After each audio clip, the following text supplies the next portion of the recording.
अस्सलामुअलैकुम। मैं सैयद एहतिशाम रिजवी आज बात करूंगा छात्रों की।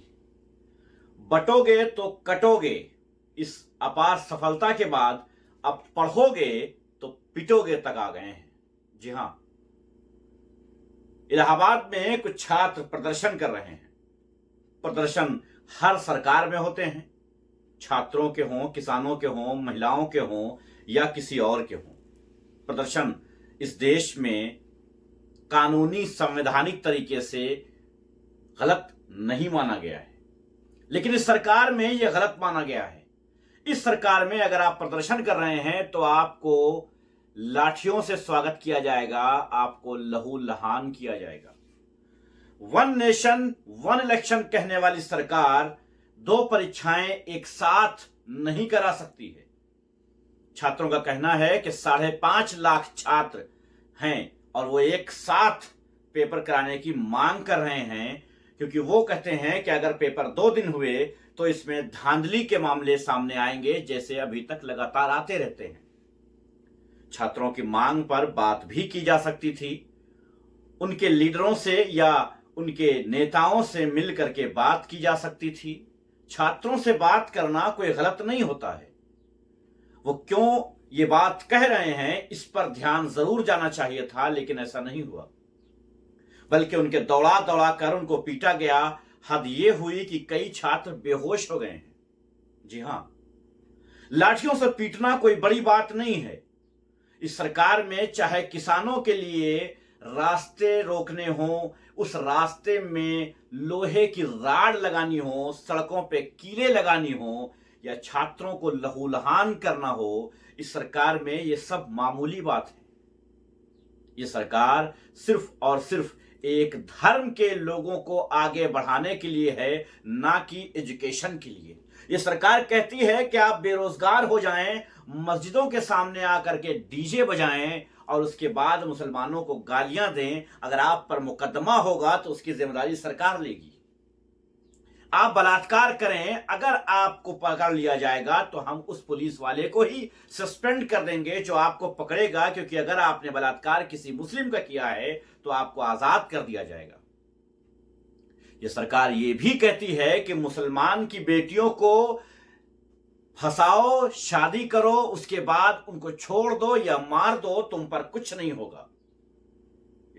सरकार यह भी कहती है कि तुम लंबा तिलक लगा करके चलो, भीड़ बन के चलो और लोगों को मारते हुए चलो, हमें कोई आपत्ति नहीं है।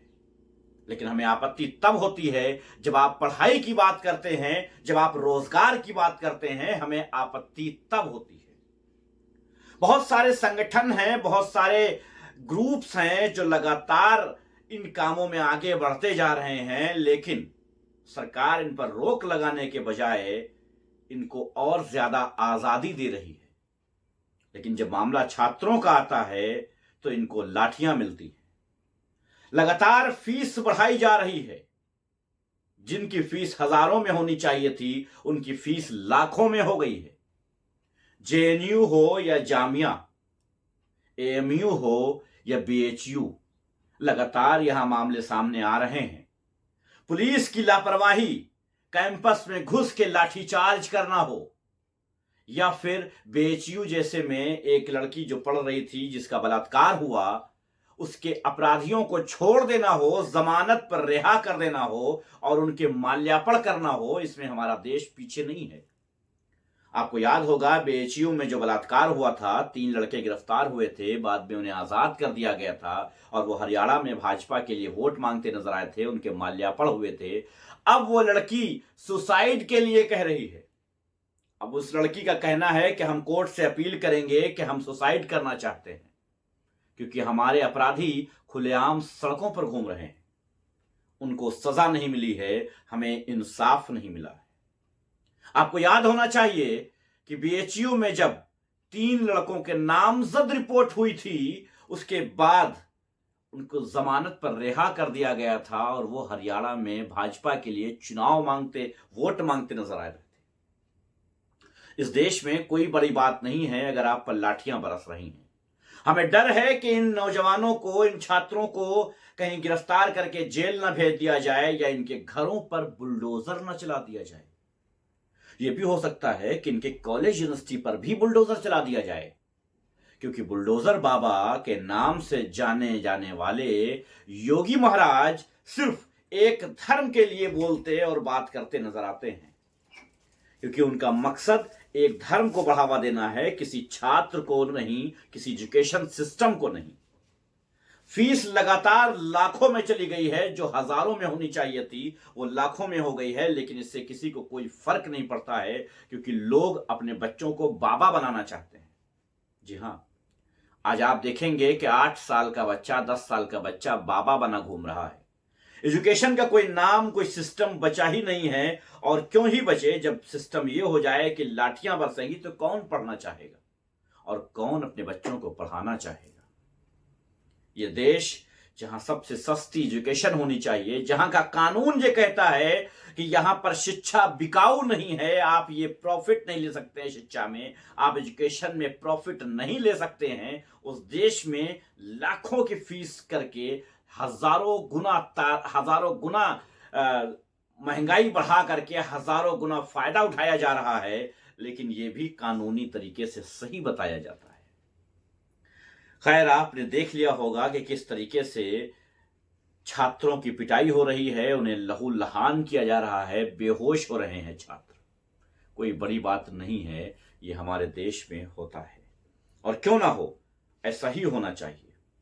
जयपुर में एसआई भर्ती को लेकर के एक स्टूडेंट पानी की टंकी पर चढ़ गया है, वहां से कूदने की बात कह रहा है, लेकिन वहां पर वीडियो बनाना गलत माना गया है।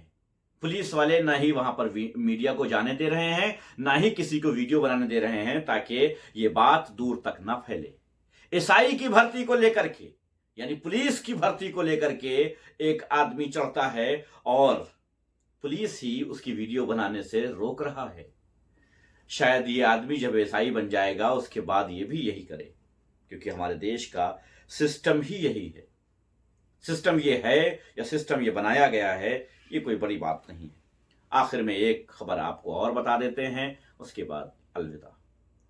गौ हत्या के झूठी अफवाह में 18 जून 2018 को मॉब लिंचिंग हुई थी। 6 साल के बाद एक फैसला आया है। अदालत ने 10 दोषियों को, जिसमें नाम राकेश, कालू, सोनू, मांगेराम, रिंकू, हरिओम, मनीष, ललित और करणपाल को आजीवन कारावास दिया है। 10 लोगों को। वर्ष 2018 में थाना पिलखुआ के अंतर्गत ग्राम बजेड़ा खुर्द में भीड़ के एक समूह द्वारा कासिम नाम के एक शख्स की हत्या कर दी गई थी तथा समादीन नाम के एक व्यक्ति को हमला करके घायल कर दिया गया था। इस पूरे प्रकरण में थाना पिलखुआ में मुकदमा अपराध संख्या 281/18 अंतर्गत धारा 147, 148, 307, 302, 153A में अभियोग पंजीकृत किया गया था तथा ठोस विषयों पर विवेचना की गई थी। आज सत्र न्यायालय द्वारा इस सभी मुकदमे का विचारण किया गया और विचारण के बाद सभी 10 अभियुक्तों को आजीवन कारावास से दंडित किया गया है तथा 59,000 रुपए का सभी अभियुक्तों पे कुल जुर्माना 5,90,000 रुपए से इसमें दंडित किया गया है। सभी अभियुक्त, जिनका नाम युधिष्ठिर, राकेश, कालू, सोनू, मांगेराम, रिंकू, हरिओम, ललित, करणपाल, मनीष, इन सभी अभियुक्तों को माननीय न्यायालय द्वारा आजीवन कारावास तथा 59,000 रुपए के दंड से आज दंडित किया गया है। क्योंकि वहां गौमांस नाम की कोई चीज थी ही नहीं, बस उन्हें भीड़ बनकर मारना था और मार दिया था। है ना बड़े मजे की बात। देहरादून में रास्ते पर चल रही एक महिला के सीने पर हाथ मारकर भागने वाला किशन सिंह गिरफ्तार हो गया है। देखिए, हमारी सरकार तो यही चाहती है ना कि यही सब कांड होते रहें, यही सब होते रहें, एजुकेशन की बात ना की जाए। बहुत बहुत शुक्रिया। चैनल को सब्सक्राइब कर लीजिएगा। आपके लिए बहुत सारे बेहतरीन टॉपिक्स मेरे पास मौजूद हैं, लेकिन जब व्यूज बढ़ेंगे तभी हम वो टॉपिक आप तक पहुंचाएंगे। बहुत बहुत शुक्रिया। अल्लाह हाफिज।